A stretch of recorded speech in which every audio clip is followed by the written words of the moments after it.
ज्या वेळेला एखाद्या रस्त्यावरती काही रिक्षावाले असतात आणि एखादी गाडी आली आणि एखाद्या रिक्षाला ठोकलं की त्यानंतर काय होतं, सगळे रिक्षावाले गोळा होतात आणि जाऊन त्या दुसऱ्या माणसाला मारतात. मग ज्या वेळेला एखाद्या स्त्रीवर अन्याय होत असतो त्यावेळेला सगळ्या महिला एकत्र येऊन त्या माणसाला का बरं ठोकत नाही?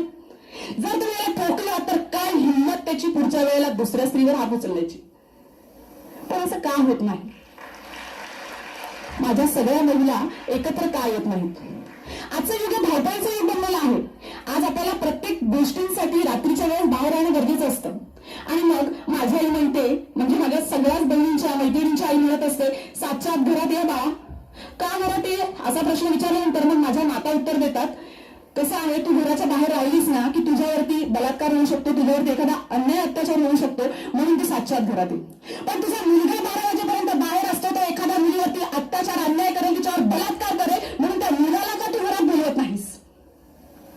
जर मुलगी घराच्या बाहेर राहिल्याच्या नंतर तिच्यावरती अत्याचार होऊ शकतो, तर मुलगा रात्रीच्या वेळेस घराच्या बाहेर राहिल्यानंतर तो एखाद्या मुलीवर अत्याचार करू शकतो.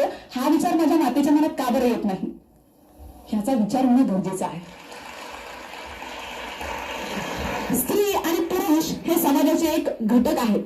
या दोन याच्यावर ज्याप्रमाणे एखादी बैलगाडी चालायची असेल ना तर त्या बैलगाडीला जशी 2 चाकं लागतात, तसंच हा समाज जर व्यवस्थित चालायचा असेल ना तर या समाजाची 2 चाकं आहेत, एक स्त्री आणि एक पुरुष. पण नेहमीच असं होतं की स्त्रीचं जे चाक असतं ना ते थोडंसं असं मोडलेलंच असतं.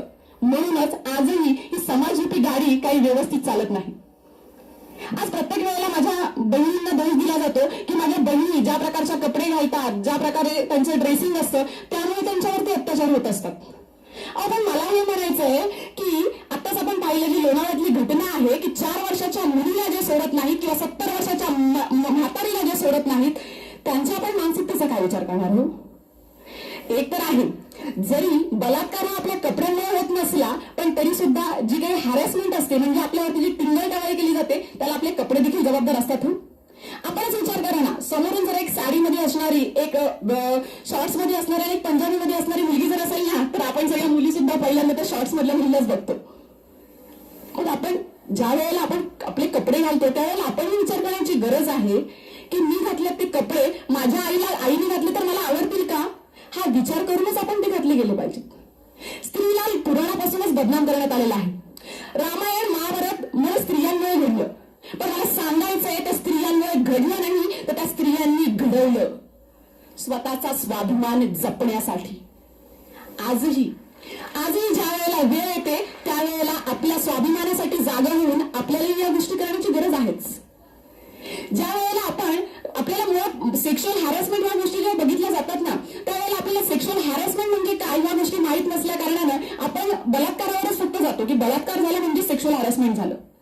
पण आपण अपेक्षा करत असतो, आपण काय करतो त्या संदर्भात? आपल्याला माहित आहे 103 पोलीस लाईन आहे, त्याच्यावरती जर आपण फोन केला तर पोलीस येतील, आपलं संरक्षण होईल. अरे पण पोलीस येईपर्यंत तर तू असलं पाहिजेस ना, पोलीस येईपर्यंत तर तू स्वतःचं संरक्षण केलं पाहिजे. आज आपल्या ज्या महाराष्ट्र शासनाने जेव्हा स्वयंसिद्धासारख्या योजना राबवलेल्या आहेत, आज त्या संदर्भामध्ये आपण त्याच्यामध्ये जाणं गरजेचं आहे. आपल्या माता असतात आणि आपल्या मैत्रिणी असतात. एखादी म्हणते मला खूप छान नाता येतं म्हणून मी माझ्या मुलीला गाण्याचा क्लास लावलाय, माझी मुली खूप छान नाचते हो म्हणून मी तिला डान्सचा क्लास लावलाय, माझ्या मुलीचं पेंटिंग अतिशय अप्रतिम आहे म्हणून मी तिला पेंटिंगचा क्लास लावलाय. अगं पण तुझी मुलगी या सगळ्या गोष्टी करण्यासाठी जेव्हा जिवंत राहील तेव्हाच ती करू शकेल, म्हणून तुम्ही स्वतःचं संरक्षण करण्यासाठी तू तिला आज सेल्फ डिफेन्सचा क्लास का बरं लावत नाहीस? जी गोष्ट मुळात गरजेची आहे ना तीच आपण विसरत चाललेलो आहोत. त्या गोष्टीकडे लक्ष देणं जास्त गरजेचं आहे.